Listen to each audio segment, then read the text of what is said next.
नमस्ते, हीअ आकाशवाणी आहे।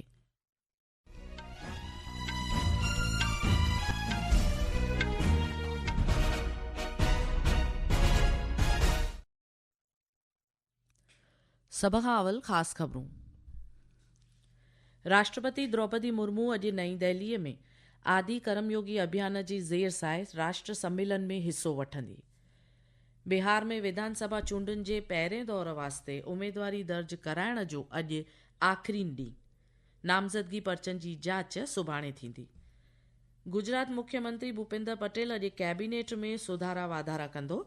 घणनि ई नवनि मंत्रियुनि जे शामिल थियण जो इम्कान। विदेश वज़ारत चिटो कयो आहे त पाकिस्तान ऐं अफ़गानिस्तान विच में जारी जदवजहद ते भारत जी बाज़ नज़र आहे। रांदियुनि में खेलो इंडिया यूनिवर्सिटी गेम्स जो 5हों एडिशन 24 नवंबर खां राजस्थान जे 7 शहरनि में मुंतज़िम थींदो ऐं ICC महिला विश्व कप में ऑस्ट्रेलिया सेमीफाइनल में पंहिंजी जाइ पकी कई। समाचार तफ़सील सां। राष्ट्रपति द्रौपदी मुर्मू अॼु नईं दिल्लीअ में आदि कर्मयोगी अभियान तहत राष्ट्र सतह जी हिकु ख़ासि कॉन्फ्रेंस में हिसो वठंदी। प्रधानमंत्रीअ जे सपने विकसित भारत जे नज़रिए खे बरसवाब करण जे मक़सद सां क़बाइली मामलनि जी वज़ारत इहा कॉन्फ्रेंस मुंतज़िम कई आहे। ध्यानु ॾियारियूं त प्रधानमंत्री जन मन ऐं धरती आबा अभियान जे ॾिस में इहो सम्मेलन थी रहियो आहे। इहो सम्मेलन जनजातीय ग्राम विजन 2030 ते मरकोज़ रहंदो, जंहिंजो मक़सदु सुझावनि खे सचाईअ में बदिलणु आहे। हिकु रिपोर्ट।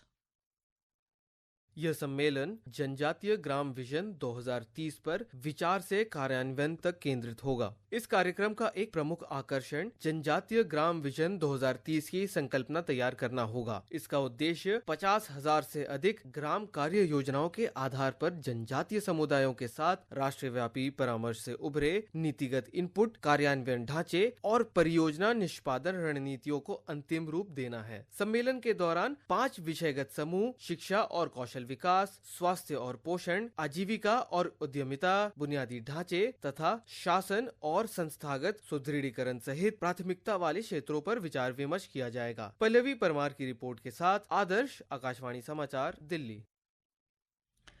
बिहार विधानसभा चूंडुनि जे पहिरें दौर वास्ते उमेदवारी फार्म दर्ज कराइण जो अॼु आख़िरी ॾींहुं आहे। पहिरें तबके जी विधानसभा चूंडुनि में 6 नवंबर ते 121 सीटुनि ते वोटिंग थींदी। इन्हनि में पटना, दरभंगा, मुज़फ़रपुर, गोपालगंज ऐं भोजपुर ज़िला शामिल आहिनि। उमेदवारी फार्मनि जी जांच सुभाणे थींदी ऐं नामज़दगी वापसि वठण जो आख़िरी ॾींहुं 20 अक्टूबर आहे। 243 मेंबरनि वारी बिहार असेंबलीअ लाइ 2 तबकनि में चूंडूं करायूं वेंदियूं ऐं ॿिए दौर जी वोटिंग 11 नवंबर ते थींदी। गुजरात मुख्यमंत्री भूपेंद्र पटेल अॼु कैबिनेट में फेरफार कंदो।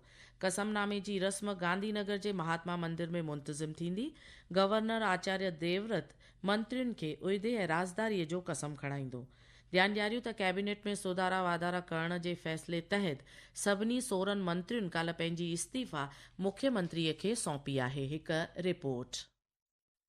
यह एक बड़ा मंत्रिमंडल फेरबदल है जो मौजूदा कार्यकाल के लगभग 3 साल बाद हो रहा है। काफी अहम माना जा रहा है क्योंकि स्थानीय निकायों के चुनाव आगे होने वाले हैं, जिनमें नगर निगम और पंचायत चुनाव शामिल है। चुनाव से ठीक कुछ ही महीने पहले ये पूरी कवायद की जा रही है। निवर्तमान मंत्रिमंडल में सिर्फ 16 मंत्री थे। जो संविधानिक सीमा है वो 27 मंत्रियों की है, इसलिए विस्तार की काफी गुंजाइश है। खबरों से पता चल रहा है कि कई मौजूदा मंत्रियों को हटाया जाएगा और नए चेहरों को जगह दी जाएगी। नए मंत्रिमंडल का शपथ ग्रहण समारोह आज सुबह 11:30 बजे गांधीनगर के महात्मा मंदिर में होगा। कार्यक्रम के लिए भाजपा के कई शीर्ष नेताएं आज अहमदाबाद पहुंच चुके हैं। पार्टी के प्रेसिडेंट JP नड्डा समेत कई शीर्ष नेताएं आज होने वाले गांधीनगर के इस कार्यक्रम में हिस्सा लेंगे। अपर्णा खुंड, आकाशवाणी समाचार, अहमदाबाद। रक्षा मंत्री राजनाथ सिंह अॼु नासिक में तेजस LCA MK-1A लड़ाकू हवाई जहाज़नि जो इफ़्तिताह कंदो। रक्षा मंत्री इन्हनि लड़ाकू हवाई जहाज़नि जी पहिरीं उॾाम जो शाहिद बणिजंदो।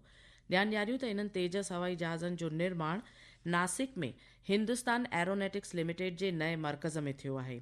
अॼु कार्यक्रम में हिसो वठण दौरान रक्षा मंत्री HTT-40 हवाई जहाज़नि जी ॿीं नए मर्कज़ जो बि महूरत कंदो।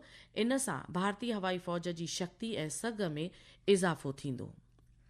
ही ख़बरूं तव्हीं आकाशवाणी तां ॿुधी रहिया आहियो। वधीक ख़बरुनि जी तफ़सील लाइ तव्हीं असांजी वेबसाइट newsonair.gov.in खे फॉलो करे सघो था।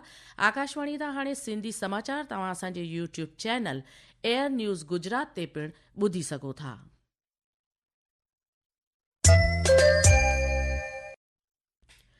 हिकु दुख भरी ख़बर।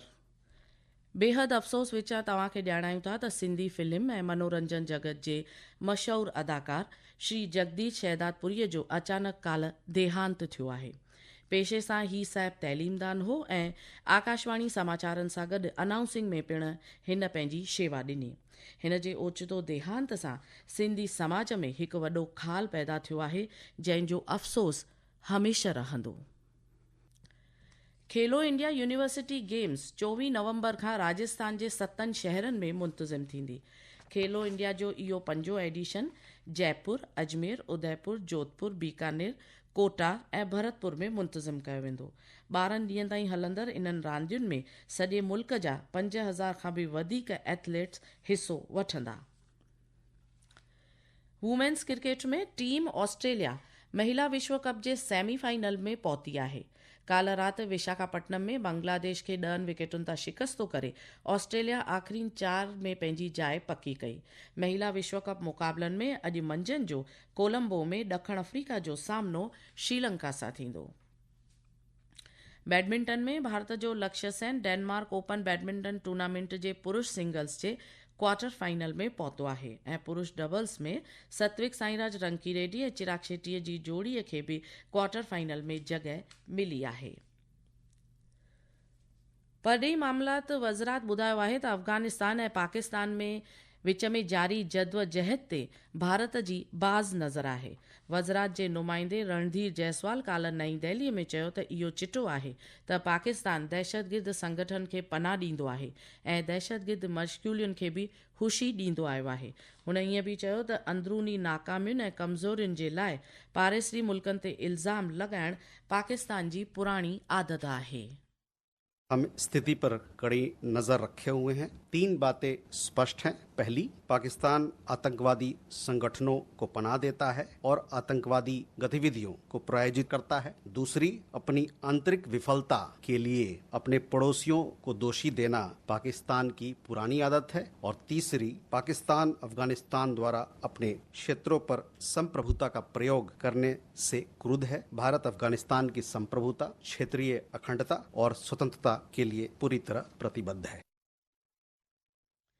मौसम महकमे ईंदड़ 2 ॾींहनि वास्ते केरल, माहे, तमिलनाडु, पुडुचेरी ऐं कराईकल में तेज़ हवाऊं लॻण सां गॾु विॼ सां तेज़ बरसात जी अॻकथी कई आहे। महकमे वधीक ॿुधायो आहे त अॼु लक्षद्वीप, आंध्र प्रदेश ऐं साहिली कर्नाटक जे कुझु हिसनि में पिणु बरसात पइजी सघे थी। क़ौमी सलामती सलाहकार अजीत डोभाल काल्ह बिश्केक में उज़्बेकिस्तान जे सलामती काउंसिल जे बर्ख सेक्रेटरी विक्टर सां ख़ासि बैठक कई। इन ॾिस में किर्गिस्तान में आयल भारतीय एलची खाने बयान जारी कंदे ॿुधायो आहे त ॿिन्ही अॻवाननि सलामती ऐं इंटेलिजेंस जहिड़नि खितनि में बाहमी सहकार वधाइण लाइ जाइज़ो बि वरितो। अमरीकी चैम्बर ऑफ कॉमर्स ऊच सतह जे तमामु माहिर विदेशी कर्मचारियुनि लाइ नई H1B वीज़ा ते राष्ट्रपति डोनाल्ड ट्रंप पारां $1 लख फी लॻाइण वारे फ़ैसिले खे ललकारियो आहे ऐं इन फ़ैसिले ख़िलाफ़ कोर्ट में मुक़दमो बि दायर कयो आहे। चैम्बर ऑफ कॉमर्स जो ईअं मञणु आहे त तमामु महांगी फ़ी लॻाइण सां H1B वीज़ा ते मदार रखंदड़ वापारियुनि खे पंहिंजी सीड़पूं वधाइण जो बोझो बि वधंदो। आख़िर में ख़ासि ख़बरूं हिकु बार ॿीहर।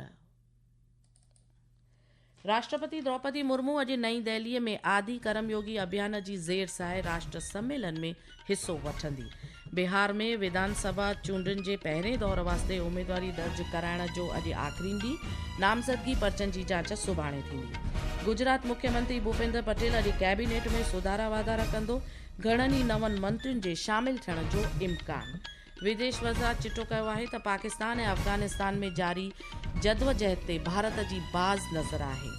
खेलो इंडिया यूनिवर्सिटी गेम्स 24 नवंबर खां राजस्थान जे 7 शहरनि में मुंतज़िम थींदियूं ऐं आख़िर में ICC महिला विश्व कप में ऑस्ट्रेलिया सेमीफाइनल में पंहिंजी जाइ पकी कई आहे। आकाशवाणी तां सिंधी समाचारनि जो इहो अंक ते पूरो थियो। नमस्ते।